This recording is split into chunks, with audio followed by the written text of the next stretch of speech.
She walked into the restaurant like she owned the place, confident, untouchable, convinced that no one could challenge her. But what she didn't know was that fate had other plans.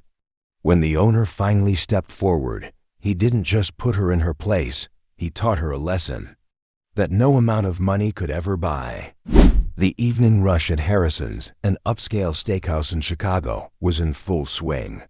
Crystal chandeliers cast a golden glow over the polished mahogany tables, each set with crisp white linens and gleaming silverware. Waiters moved with precision, effortlessly balancing trays of expertly plated dishes, their footsteps muffled against the sleek marble floors. At the center of the dining room sat a trio of women, their laughter rising above the soft hum of conversation. Leading the group was Madeline Hart, a woman who didn't just have wealth, she embodied it. It was in the effortless way she carried herself, in the way her diamond necklace caught the light with every subtle movement, and in the unmistakable gleam of her designer watch peeking from beneath the sleeve of her custom-tailored blazer. With a perfectly manicured hand, she lifted her wine glass, her gaze sweeping across the room, silently deciding whether it met her standards. To Madeline, everything had a hierarchy, and tonight, she sat comfortably at the top. Across the room, a young waitress navigated the maze of tables, her movements careful, but edged with nervous energy. Her name tag read Rachel, though it barely stood out against the deep navy of her uniform. For weeks, she had been working back-to-back shifts, saving every last tip for college. But tonight, exhaustion tugged at her limbs, making her steps just a fraction slower. Her grip on the tray just a little tighter. Madeline noticed, and she smirked. To her, people like Rachel were background noise, unseen, unimportant. Until, of course, they made a mistake. And then, the night took a turn. Rachel arrived at Madeline's table, carefully setting down their entrees. "Here you are, ladies. I hope you enjoy your meals," she said softly, her voice polite, despite the weight of fatigue. There was the faintest tremble in her words, but her professionalism remained intact. Madeline, however, had already made up her mind. Madeline arched a single brow as she inspected the plate in front of her. "Excuse me," she said, her voice slicing through the air like a blade. "Is this supposed to be medium rare? Because it looks closer to well done. And why did it take so long? We've been waiting for what feels like forever." Rachel blinked, caught off guard. "I'm so sorry, ma'am. Let me take this back and—" "Oh, spare me the apology." Madeline cut her off before she could finish. Across the table, her friends exchanged amused glances, clearly entertained by the spectacle. Honestly, it's not that hard to get an order right, or is it? Heat crept up Rachel's face, her cheeks burning red. The air in the restaurant thickened, the low hum of conversation fading into an uneasy silence. For a moment, it felt as though the entire room was holding its breath. But in the corner, a man in a simple gray suit sat quietly, watching. His face remained unreadable, but his gaze was steady, unwavering.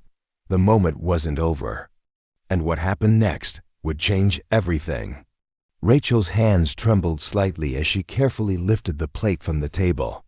She nodded politely, murmuring, "I'll have this fixed right away," before turning toward the kitchen. But Madeline wasn't done. "Unbelievable," she muttered, her voice deliberately loud enough for the surrounding tables to hear. "They'll hire anyone these days, won't they? I mean, how hard is it to carry a plate of food without looking like you're about to drop it?" Laughter rippled from her friends. Madeline leaned back in her chair, clearly relishing the attention. It's like she thinks a smile and a stammer will earn her a tip. Honestly, I should report her for ruining the entire evening. At the kitchen door, Rachel hesitated. Her grip tightened around the plate. Her face burned. And in that moment, something shifted. Rachel could feel the sting of tears welling in her eyes, but she refused to let them fall. She had dealt with rude customers before, this wasn't new. But something about Madeline's cold, calculated cruelty cut deeper than she expected. From his table in the corner, the man in the gray suit continued to observe, his expression unreadable. He didn't react. Didn't so much as shift in his seat. But his fingers tapped lightly against the rim of his glass. Slow and deliberate, as though considering every detail of what he had just witnessed. Back at Madeline's table, the complaints rolled on. "Did you see how she walked?" Madeline scoffed, rolling her eyes dramatically. Like she was barely holding it together. If she can't handle working in a place like this, maybe she should find a job that suits her level. Like flipping burgers. A ripple of unease spread through the restaurant. Nearby diners shifted uncomfortably in their seats. Some exchanged whispers. Others shot disapproving glances toward Madeline's table. A couple sitting just a few feet away exchanged a knowing look before shaking their heads in silent agreement. But Madeline didn't notice, or maybe she just didn't care. A few minutes later, Rachel returned, a fresh plate in hand. She set it down in front of Madeline with as much composure as she could muster. "Here you are, ma'am. I had the chef remake it for you. I hope this meets your expectations." Her voice was steady, her posture poised ... but inside, something had shifted. And Madeline had no idea what was coming next. Madeline gave the plate a cursory glance before offering a half-hearted shrug. "I suppose it'll do," she said, her tone as dismissive as ever. "But next time, try to get it right the first time. And for heaven's sake, learn how to carry yourself. You represent this establishment. And quite frankly, you're doing a terrible job of it." Rachel forced a polite smile, her voice barely above a whisper. "Of course, ma'am. I'll do my best." As she turned and walked away, Madeline leaned back, smirking as she addressed her friends. It's amazing how people can be so incompetent, yet still think they deserve respect. Laughter rippled through the table. At that moment, the man in the gray suit rose from his seat. His movements were slow, deliberate, almost calculated. Without hesitation, he made his way toward the restaurant's manager, who had been lingering near the bar, quietly observing. The man leaned in, speaking in a low voice. The manager's eyebrows lifted slightly, his posture straightening as he processed what was being said. Madeline, meanwhile, remained oblivious. She was too caught up in her own conversation, unaware that her evening was about to take an unexpected turn. Because the man in the gray suit wasn't just any diner, and his quiet intervention was about to change everything. The restaurant manager, a middle-aged man with salt and pepper hair and a no-nonsense demeanor, listened carefully. His expression shifted from mild curiosity to something more serious, his nods slow and deliberate. Those seated nearby couldn't hear the words being exchanged, but they noticed the subtle shift in his stance, the weight of the moment settling into his shoulders. After a brief exchange, the man in the gray suit returned to his table, his steps steady, unhurried. Meanwhile, Madeline had moved on to another topic, regaling her friends with stories of her latest vacation. "Oh, the meals were stunning," she sighed, lazily twirling the stem of her wine glass. "You wouldn't believe how exquisite the private villas were, and the staff flawless. Unlike what we've seen here tonight." Her words were punctuated with a knowing smirk. Her friends giggled in agreement, but across the room, the tide was already shifting, and Madeline was still completely unaware. Rachel stood at the service station, quietly restocking trays of glasses, her hands still trembling. She kept her eyes down, carefully avoiding Madeline's direction, focusing instead on the familiar rhythm of her task. Normally, she had mastered the art of shutting out difficult customers, tucking away emotions until her shift was over. But tonight, it felt almost impossible. It wasn't until Madeline and her friends requested the check that the atmosphere in the restaurant began to shift. The manager himself approached their table, and this time, Rachel followed a step behind. In his hands, he carried a tray with a bottle of champagne and an envelope. Madeline arched an eyebrow, curiosity flickering across her face. though the ever-present smugness remained. "Ladies," the manager began, his voice steady and professional. "Compliments of the house." Her friends gasped in delight, one of them clapping her hands together. "Oh, how lovely!" Madeline leaned back in her chair, clearly pleased. "Well, it's about time someone recognized exceptional patrons," she said, casting Rachel a pointed look, but the manager's next words silenced the entire table. "This gesture comes directly from the owner of Harrison's," he said, placing the envelope in front of Madeline. "He's been observing your experience tonight and wanted to personally address it." Madeline's smile faltered. "The owner?" she repeated, surprise creeping into her voice. Before the manager could respond, the man in the gray suit stepped forward. The room fell silent. Conversations halted. All eyes turned toward him.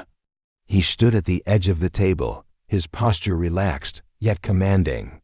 He offered a polite, unreadable smile. "Yes, the owner," he said, his voice calm but firm. "My name is Charles Harrison, and this is my restaurant." Madeline's jaw tightened, a faint flush creeping up her cheeks. "Oh, Mr. Harrison, I didn't realize."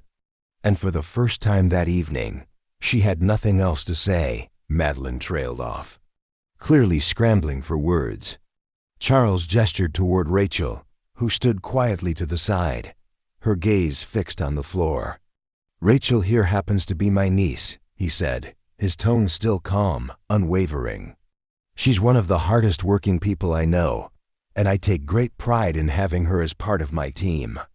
The color drained from Madeline's face. Her friends exchanged uneasy glances, their earlier laughter dissolving into an uncomfortable silence. Charles never raised his voice. He didn't need to. "I couldn't help but overhear the way you spoke to her tonight," he continued, his words deliberate. "And while I understand that mistakes happen, I believe there's a way to address them." With respect and kindness, Madeline fumbled for a response, but nothing came. Before she could gather her thoughts, Charles leaned in slightly, his presence commanding yet controlled. "Money might buy you luxury," he said, his voice steady but firm. "But it doesn't entitle you to belittle those who work to provide it." His words sliced through the air like a knife. But they weren't just meant for Madeline. They were meant for everyone in the room, and the weight of them lingered. The restaurant was utterly silent. Every diner sat frozen, hanging on to Charles's words. Moments ago, Madeline had exuded confident superiority. Now she sat stiffly, her shoulders tense, her fingers nervously fidgeting with the stem of her wine glass. Her carefully composed demeanor was cracking, and for the first time that evening, she had no control over the moment. Charles straightened, his eyes sweeping over Madeline's friends, then across the rest of the restaurant. "Respect is the foundation of this establishment," he said, his voice carrying through the hushed room. "Not just respect for the food we serve, but for the people who make it possible, the chefs, the servers, the dishwashers. Every single one of them is essential to what you've all enjoyed here tonight." Madeline parted her lips as if to respond, but no words came. Instead, one of her friends shifted uncomfortably, breaking the tension. "I'm sure Madeline didn't mean any harm," the woman offered weakly, her voice barely above a whisper. Charles tilted his head slightly, his gaze unflinching. "Perhaps not," he said, his tone measured. "But intent doesn't erase impact. Words have power, and when they're wielded carelessly, they can leave lasting damage." He turned toward Rachel, who had been standing quietly to the side, her expression a mix of embarrassment and quiet gratitude. "Rachel, you handled yourself with professionalism and grace tonight, even under unfair scrutiny. I want you to know how proud I am of you." Rachel blinked rapidly, willing away the tears threatening to surface. She nodded slightly, not trusting her voice enough to speak. But the gratitude in her eyes said enough. Then, Charles shifted his focus back to Madeline. "Now as for you," he continued, his tone never losing its civility. I could ask you to leave and not return. But I believe there's a better lesson to be learned here." Madeline's eyes widened slightly. Her friends exchanged worried glances. Charles gestured toward the unopened champagne bottle the manager had placed on the table earlier. "This was meant to be a gesture of goodwill," he explained. "But instead, I'll be donating its value." "And your entire tab," Charles continued, his voice steady, "will be donated to a local organization that supports young women like Rachel, those who are working hard to build a better future for themselves." A ripple of murmurs spread through the restaurant. Some diners nodded in approval, while others exchanged glances of surprise. For the first time that evening, Madeline looked truly unsettled. She finally found her voice, though it wavered. "Mr. Harrison, I think this is a bit extreme. I didn't mean to." Charles raised a hand not harshly, but with a quiet authority that silenced her instantly. "This isn't about punishment, Miss Langley. It's about accountability," he said, his voice unwavering. "And I hope this moment gives you an opportunity to reflect on the kind of legacy you want to leave behind." His words were calm, but they carried undeniable weight. Madeline lowered her gaze, staring at her hands. She couldn't bring herself to meet his eyes. Her friends sat in uneasy silence, clearly unsure how to respond. Charles took a step back, his focus shifting to the rest of the room. "Let tonight serve as a reminder to us all," he said. "Kindness costs nothing, but it can mean everything. You never know what someone is carrying, or who might be watching." A soft wave of applause spread through the restaurant. It wasn't dramatic, nor was it forced. It was genuine. Some patrons nodded in quiet agreement. Others exchanged small, knowing smiles. A few even looked toward Rachel, offering her subtle gestures of support, silent acknowledgments that they had seen her, that they stood with her. Madeline, however, remained frozen in her seat. Her earlier bravado had crumbled into silence. She wasn't used to being challenged, let alone in public, and the experience left her visibly shaken. Charles turned back to Rachel. "Take a short break," he said gently. "You've earned it." Rachel hesitated for a moment, then nodded. As she slipped toward the back of the restaurant, her posture seemed a little straighter, her steps a little lighter. But the lesson didn't end there. The ripples of this moment would carry far beyond the walls of Harrison's. And though the evening slowly returned to its usual rhythm, something in the air had changed. Diners whispered not about the food or the decor, but about what they had just witnessed, because some lessons linger long after the final course is served. The quiet man in the gray suit had reminded them of something profound. Decency and respect weren't just virtues, they were essential. Madeline remained at her table, uncharacteristically silent. Her friends exchanged uneasy glances, unsure of how to proceed. No one addressed what had just happened, but the discomfort was written all over their faces.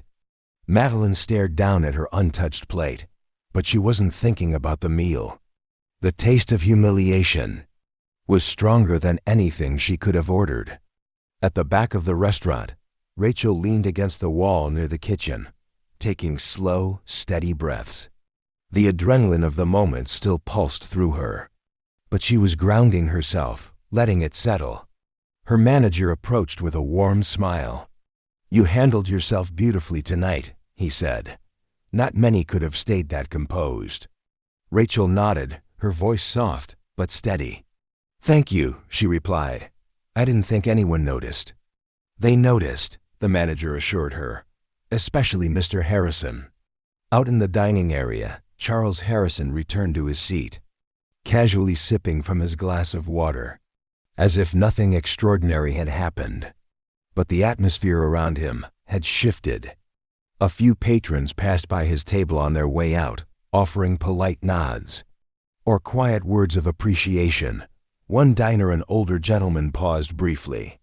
"You don't see people stand up like that often anymore," he said. "That was something special." Charles smiled faintly. "It wasn't about standing up," he replied. It was about reminding everyone, myself included, that kindness is the least we can offer each other. At the front of the restaurant, Madeline and her friends rose to leave. She kept her gaze down, avoiding eye contact.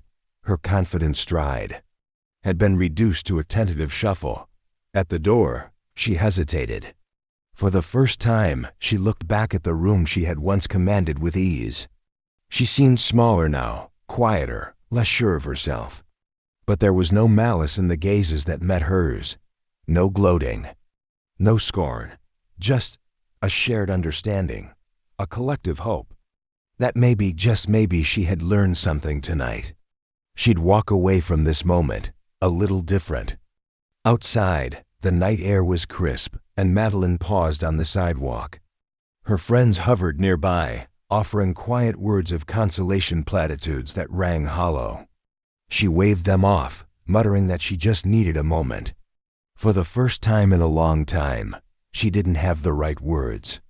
Meanwhile, inside Harrison's, Rachel returned to the floor, not as the timid waitress who had started the night, but as a young woman who had faced humiliation and risen above it. She moved between tables with a quiet confidence, smiling warmly at patrons who now saw her for who she truly was, not just a server, but a person of strength and dignity. The night ended quietly, but the lesson lingered. Some guests left bigger tips than usual. Others took a moment to exchange kind words with staff they might have otherwise overlooked. And Madeline, she walked away, humbled. Her world had shifted in a way she never expected. From his seat by the window, Charles Harrison watched as the last guests departed. He didn't smile. He didn't gloat. He simply sat there, satisfied that a small but important point had been made. Because at the end of the day, it's not about wealth, status, or power. At the end of the day, it's not about status, success, or wealth. It's about the way we treat the people who cross our path, no matter where they come from or who they are. Respect and kindness should never be optional. And maybe, just maybe, if we all carried that with us, the world would feel a little lighter, a little warmer, a little kinder. If this story spoke to you, share it with someone who might need a reminder of the power of compassion. And don't forget to hit that subscribe button for more stories that move, inspire, and challenge the way we see the world.